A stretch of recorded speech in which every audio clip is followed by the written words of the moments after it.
मिला टाइम्स में खुशामदीद। मैं हूं आपके साथ शम्स तबरेज़ कासमी।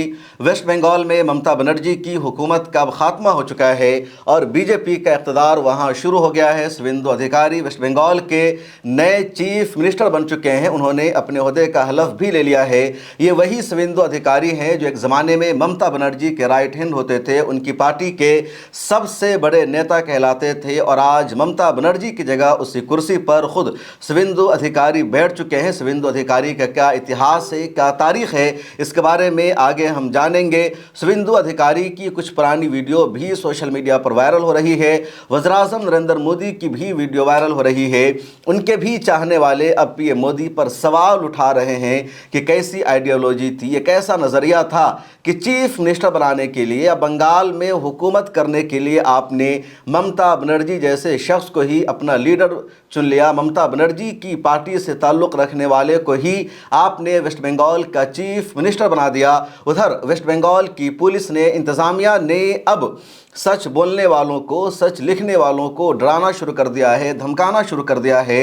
वेस्ट बंगाल की पुलिस अब पूरी तरह बदल चुकी है। पूरी तरह बीजेपी की जो आइडियोलॉजी है उसके मुताबिक प्रशासन ने काम करना शुरू कर दिया है और इसका आगाज़ मुझसे किया गया है। वेस्ट बंगाल की पुलिस ने मुझे आज सुबह सुबह एक नोटिस भेज दिया मेरे एक ट्वीट की वजह से, और सच लिखने वालों को, हकीकत पर मबनी जर्नलिज्म करने वालों को अब डराने और धमकाने का सिलसिला वेस्ट बंगाल में भी शुरू हो चुका है। बहरहाल इसके बारे में आगे मैं आपको बताऊंगा या किसी दूसरी वीडियो में पूरी तफसील आपसे शेयर करूंगा कि क्यों मुझे नोटिस भेजा गया है, क्यों मुझे जेल भेजने की धमकी दी गई है और मेरे किस ट्वीट पर इतना हंगामा बरपा हो गया है। फिलहाल जानते हैं कि आज वेस्ट बंगाल में क्या क्या हुआ है। आज तारीख है 9 मई 2026 और 9 मई वेस्ट बंगाल की तारीख में बहुत अहम माना जाता है क्योंकि बंगाल के मशहूर दानिश्वर इंटेलेक्चुअल रविंद्रनाथ टैगोर की जयंती भी है। हर साल 9 मई को वेस्ट बंगाल में रविंद्रनाथ टैगोर की जयंती मनाई जाती है और उसी मौका पर आज बीजेपी ने अपनी नई सरकार की तश्कील दी है। पिछले 50 सालों से वेस्ट बंगाल में दो पार्टियों की हुकूमत थी। लेफ्ट पार्टी या कह लीजिए सीपीएम ने तकरीबन 35 सालों तक वेस्ट बंगाल में हुकूमत की। उसके बाद 2011 में लेफ्ट पार्टी की हुकूमत का खात्मा हो गया, ममता बनर्जी इक़्तिदार में आ गई और 15 सालों तक यानी 2011 से 2026 तक कंटिन्यू ममता बनर्जी इक़्तिदार में रही। 50 सालों तक सीपीएम ने और टीएमसी ने मिलकर हुकूमत की और अब बीजेपी की वहाँ हुकूमत आ चुकी है। लेफ्ट की हुकूमत बनने से पहले वेस्ट बंगाल में कांग्रेस की हुकूमत थी। तो वेस्ट बंगाल का एक पुराना इतिहास यह है कि अगर एक पार्टी की हुकूमत ख़त्म हो रही है तो दूसरी पार्टी लौट कर नहीं आ रही है, बल्कि कोई नई पार्टी वहाँ हुकूमत बनाने में कामयाब हो रही है। जब कांग्रेस का इक़्तिदार ख़त्म हुआ तो सीपीएम ने वहाँ हुकूमत बनाई। सीपीएम का इक़्तिदार मुकम्मल हुआ तो कांग्रेस ने वापसी करने की जगह कांग्रेस से ही निकली हुई पार्टी टीएमसी ने इक़्तिदार में वापसी की और अब बीजेपी वहाँ इक़्तिदार में वापसी कर चुकी है और शुवेंदु अधिकारी ने बीजेपी को जीत दिलाने में नुमायां किरदार अदा किया। शुवेंदु अधिकारी कांग्रेस से निकले हुए नेता है। 1995 में अपने स्टूडेंट के ज़माने में ही शुवेंदु अधिकारी ने पॉलिटिकल करियर का आगाज़ किया। कांग्रेस के टिकट पर सबसे पहले वो 1995 में ज़िला परिषद बने और लगातार उन्होंने पॉलिटिक्स में अपने करियर को बनाना जारी रखा। साल 2006 में शुवेंदु अधिकारी ने ममता बनर्जी को ज्वाइन कर लिया, ममता बनर्जी की पार्टी का हिस्सा बन गए और कहा जाता है कि शुवेंदु अधिकारी की वर्कर पर अच्छी पकड़ होती है, बंगला अच्छा बोलते हैं, ग्राउंड पर कैसे काम करना है इसका पूरा नॉलेज शुवेंदु अधिकारी को होता है। जैसे ही शुवेंदु अधिकारी ने साल 2006 में कांग्रेस को छोड़कर टीएमसी को ज्वाइन कर लिया तो जितना केडर था कांग्रेस का वो पूरा कांग्रेस से हटकर ममता बनर्जी के साथ आ गया। पूरे केडर ने टीएमसी को ज्वाइन कर लिया और शुवेंदु अधिकारी के आते ही ममता बनर्जी इक़्तिदार में मजबूत होने लगी। ममता बनर्जी का ग्राउंड पर जो कद है बढ़ने लगा और शुवेंदु अधिकारी का अहम रोल रहा साल 2011 के इलेक्शन में ममता बनर्जी को पावर दिलाने में और सीपीएम को पावर से हटाने में। उसके बाद शुवेंदु अधिकारी लोकसभा में आ गए, वो एमपी बन गए और लगातार पार्लियामेंट में बोलते रहे। फिर 2016 में वो एक जगह से एमएलए बनते हैं और वहाँ से जीत जाने के बाद वो ममता बनर्जी की सरकार में मिनिस्टर रहे। बतौर मिनिस्टर लगातार वेस्ट बंगाल में उनकी चर्चा रही। अभिषेक बनर्जी उस वक्त सियासत में नहीं आए थे, उनका चेहरा इतना नुमायाँ नहीं था, इसलिए ममता बनर्जी के बाद टीएमसी में दूसरे नंबर का लीडर इसी शुवेंदु अधिकारी को माना जा रहा था। लेकिन जैसे साल 2019-20 का दौर आया, ममता बनर्जी ने अभिषेक बनर्जी को अपना पॉलिटिकल जानशीन चुन लिया। उसके बाद शुवेंदु अधिकारी की नहीं जमने लगी, ममता बनर्जी से लगातार इख्तलाफ होने लगे और इस तरह दिसंबर 2020 में शुवेंदु अधिकारी ने ममता बनर्जी को छोड़ दिया, अलविदा कह दिया, बीजेपी को ज्वाइन कर लिया और बीजेपी ने वेस्ट बंगाल में शुवेंदु अधिकारी को अपना प्रेसिडेंट बना दिया। और खबर आ रही थी कि साल 2021 में ही पूरा मंसूबा बना लिया गया था ममता बनर्जी को इक़्तिदार से हटाने का, शुवेंदु अधिकारी को चीफ मिनिस्टर बनाने का। लेकिन 2021 के चुनाव में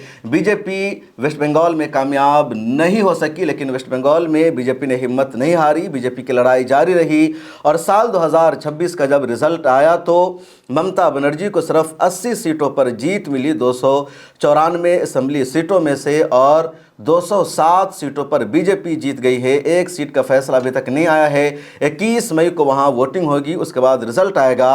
अब ममता बनर्जी का इल्ज़ाम यह है कि बीजेपी जीती नहीं है बल्कि धांधली के साथ उसने चुनाव में कामयाबी हासिल की है। इलेक्शन कमीशन ऑफ इंडिया ने काम किया है, दूसरी मरकज़ की एजेंसियों ने काम किया है, 100 सीटों पर लगातार तनाज़ुर चल रहा है, कंट्रोवर्सी चल रही है। ममता बनर्जी ने आज बाज़ाब्ता एक लंबा चौड़ा ट्वीट भी किया है जिसमें 100 सीटों की दोबारा CCTV फुटेज मांगी गई है।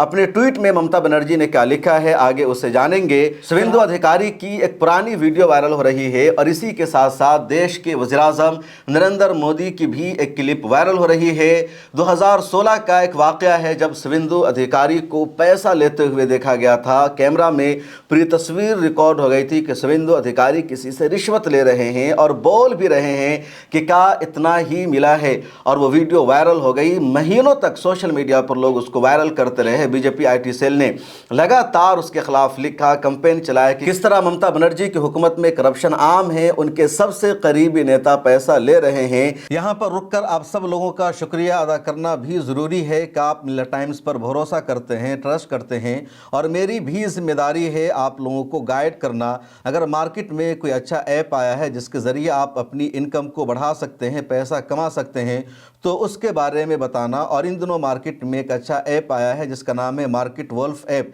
इसके ज़रिए आप पैसा कमा सकते हैं, अपनी इनकम को बढ़ा सकते हैं और इस ऐप के ज़रिए आप हलाल प्रोडक्ट में पैसा लगा सकते हैं। बहुत सारे लोग सवाल भी करते रहते हैं, तो चलिए मैं आपको बताता हूं कि कैसे इस ऐप को इस्तेमाल करना है और किस तरह इस ऐप के इस्तेमाल में आप नुकसान से भी बच सकते हैं। सबसे पहले ये जान लीजिए कि मार्केट वुल्फ एक सेबी रजिस्टर्ड ऐप है, जिसका मतलब है आप इस पर भरोसा कर सकते हैं, या कुछ भी फ्रॉड नहीं होगा। और मैं आपको बताता हूं अब कि कैसे इसका इस्तेमाल करना है। मैंने यहां लॉगिन किया और फॉलो ट्रेंड पर क्लिक किया। इस फीचर में आपको रियल टाइम ट्रेड्स दिखता है जहां लोगों ने प्रॉफिट बनाया होता है और आप एक टैप में वही प्रॉफिट रेट फॉलो कर सकते हैं। जैसे देखिए मैंने फॉलो ट्रेंड पर क्लिक किया और ट्रेड प्लेस किया और इतने ही देर में मेरा ट्रेड स्टार्ट हो गया। यहां आप बहुत छोटी अमाउंट से भी ट्रेडिंग शुरू कर सकते हैं, जबकि दूसरे ऐप में ट्रेडिंग के लिए 3 गुना ज़्यादा अमाउंट चाहिए। बहुत सारे लोगों को डर लगता है कि ट्रेडिंग में उनका नुकसान हो सकता है या उनको ज़्यादा मालूमात नहीं,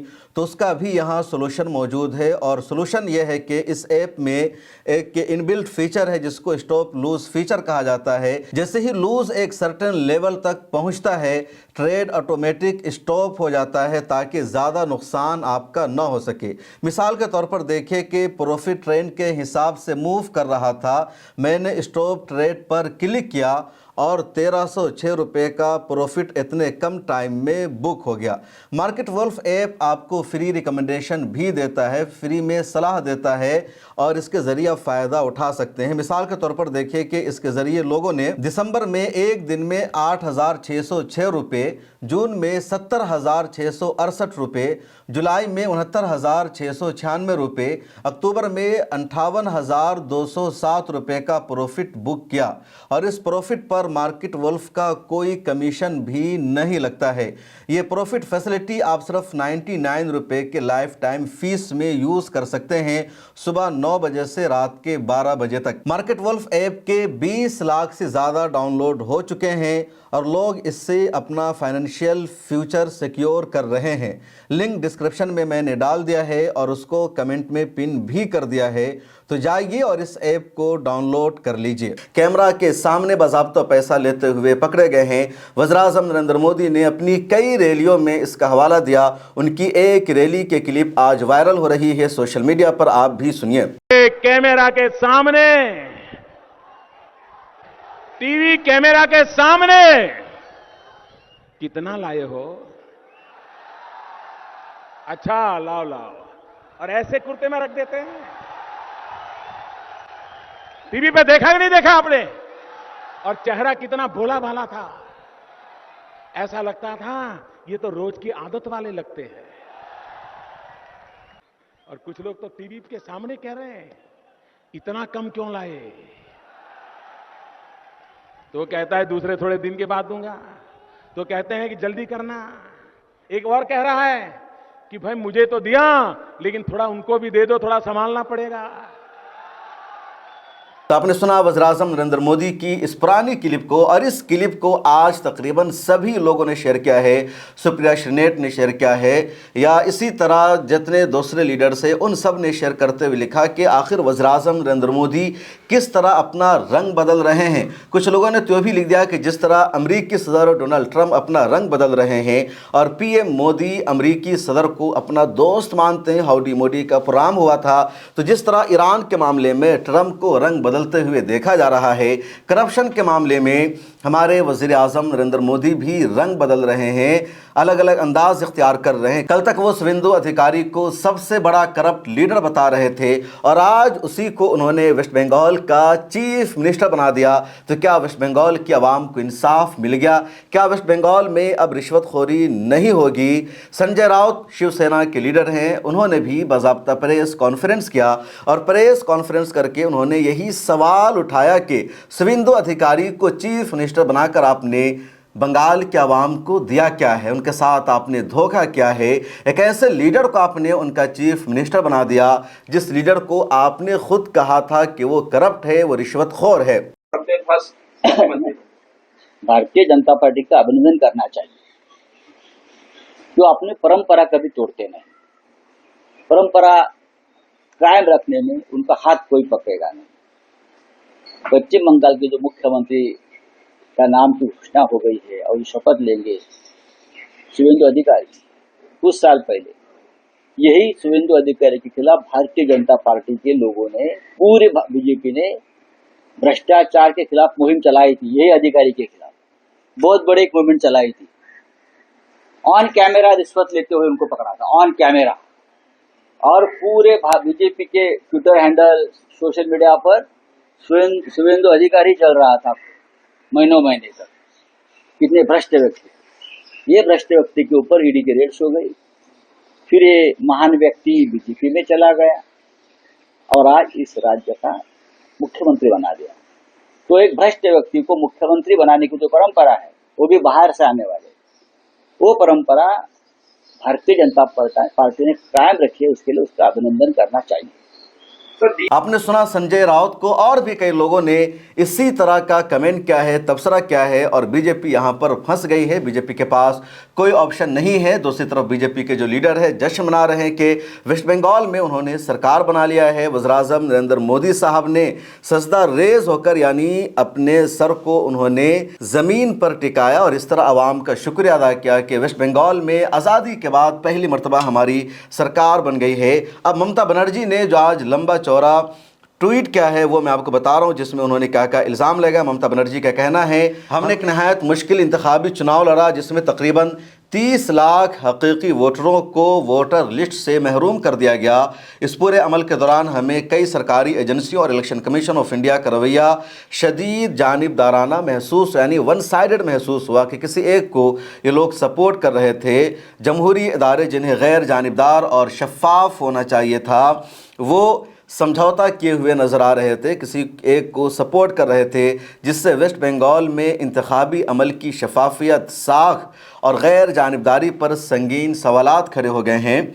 गिनती के अमल से लेकर ईवीएम की नकलो हरकत तक, कंट्रोल यूनिट्स के जो कंट्रोल यूनिट्स मैच नहीं कर रहा था और दीगर कई तशवीशनाक वाक़यात ने लाखों लोगों के दिलों में सवाल पैदा कर दिया कि क्या वाकई अवाम के मैंडेट का एहतराम किया गया है। ममता बनर्जी ने आगे लिखा, मैं पहले ही मुतालबा कर चुकी हूं कि तमाम काउंटिंग सेंटरों की सीसीटीवी फुटेज जारी की जाए और वीवीपैट पर्चियों की शफाफ गिनती हो ताकि सच अवाम के सामने आ सके और हर शक व शुबा को खुले और ईमानदाराना तरीक़े से दूर किया जा सके। जमहूरियत उसी वक्त ज़िंदा रह सकती है जब इंतखाबी अदारे अवाम के एतमाद को बरकरार रखें।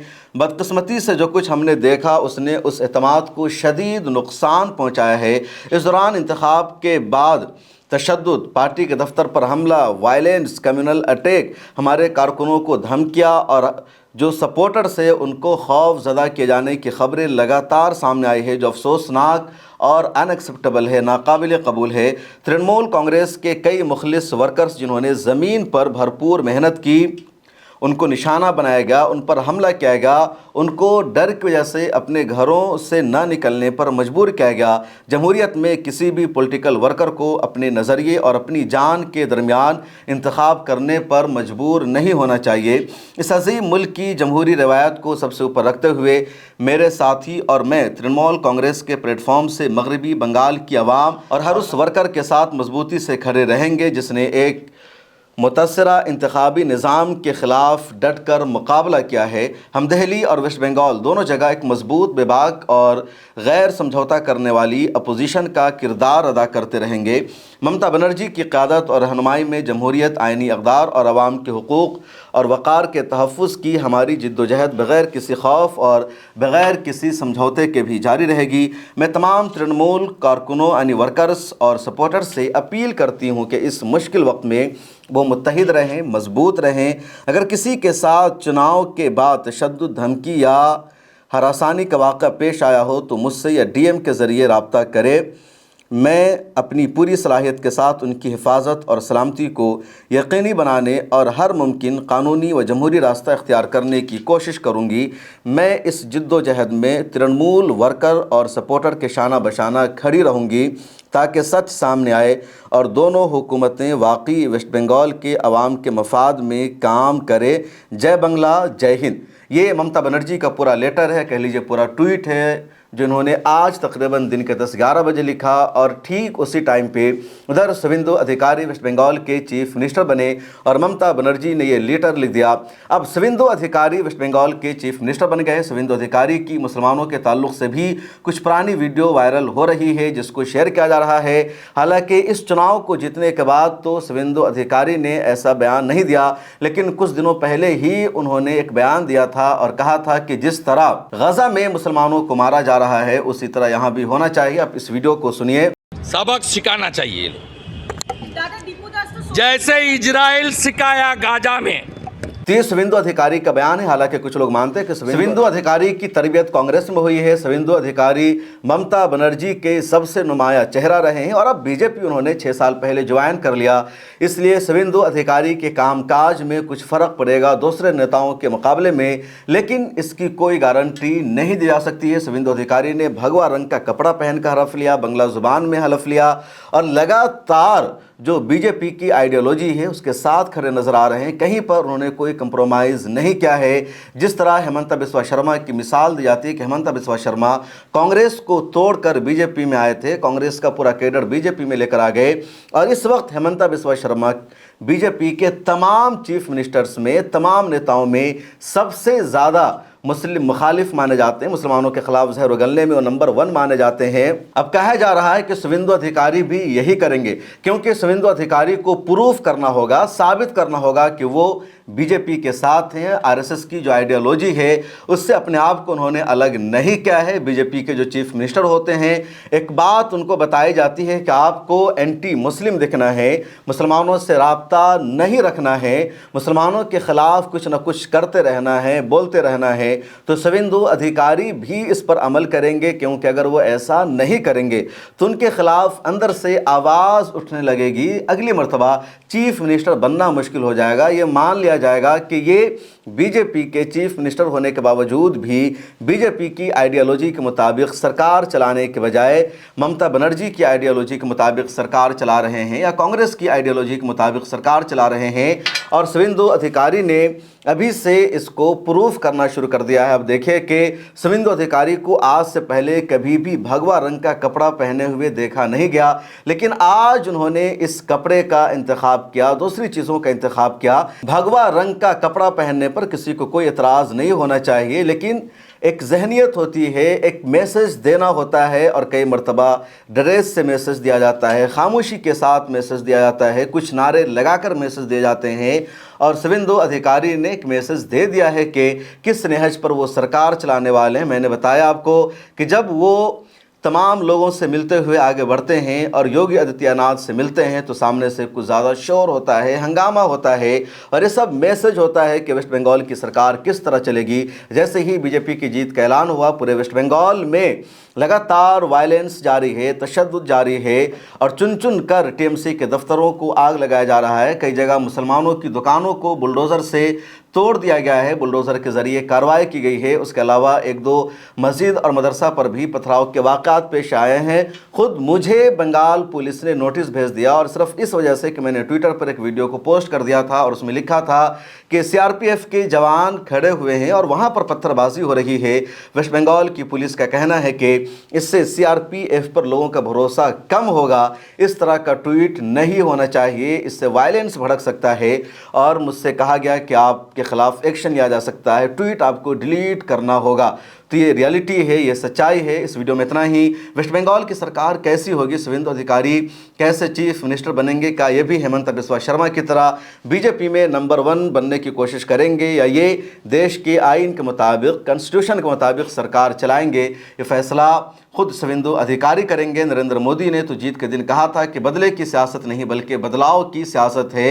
एक ये बयान भी वायरल हो रहा है कि मुसलमानों ने हमें वोट नहीं किया, हालांकि इस प्रोग्राम में मुसलमानों को भी टोपी पहना कर लाया गया था, दाढ़ी वाले मुसलमानों को लाया गया था, उनको बीजेपी का रुमाल पहनाया गया था, टोपी पहनाई गई थी ताकि पता चल सके कि वेस्ट बंगाल के मुसलमानों ने भी बीजेपी को वोट किया है। अब सरकार इनकी कैसी होगी, क्या पॉलिसी होगी, ये आने वाला वक्त तय करेगा। मुझे दीजिए इजाज़त। मिल्लत टाइम्स को सब्सक्राइब कर लीजिए, सोशल मीडिया के सभी प्लेटफॉर्म पर हमें फॉलो कीजिए। मार्केट वुल्फ ऐप के 20 लाख से ज़्यादा डाउनलोड हो चुके हैं और मैंने इसका लिंक कमेंट में डाल दिया है, पिनअप कर दिया है, डिस्क्रिप्शन में भी डाल दिया है, तो जाइए क्लिक करके इसे डाउनलोड कीजिए।